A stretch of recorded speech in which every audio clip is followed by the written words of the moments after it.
каждом маленьком ребенке и в мальчишке, и в девчонке есть по 200 грамм взрывчатки или даже полкило. Должен он бежать и прыгать, все хватать, ногами дрыгать, а иначе он взорвется, трах-бабах, и нет его. Каждый новенький ребенок вылезает из пеленок и теряется повсюду, и находится везде. Он всегда куда-то мчится, он ужасно огорчится, если что-нибудь на свете вдруг случится без него. Да, сейчас...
Вақыт деген ұғым менен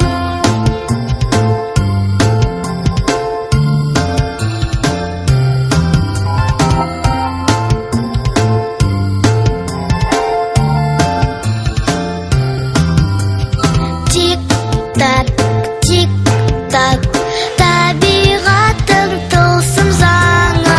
Тик-так, тик-так, 24 сағаттың бәрі бір сағатта достарым, 60 минут болар, секундта минутта, кезекпенен келеді олар.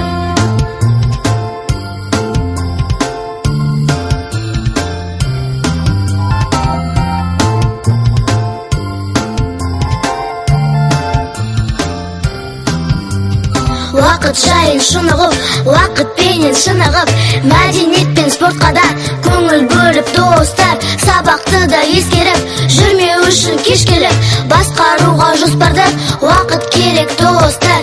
Әр уақыттың санаулы, үйретеді санауды, ертең тағы күн туар, уақытымен бағалы, ертең тағы күн туар, уақытымен бағалы. Тик-так, тик-так, бағалайық уақытты біз. Тик-так, тик-так, біздер неткен бақыттымыз. Уақыттың бар сырымен таныс болдық бүгін достар. Уақыты да бітті, уақыт жайлы әсем әнімнің.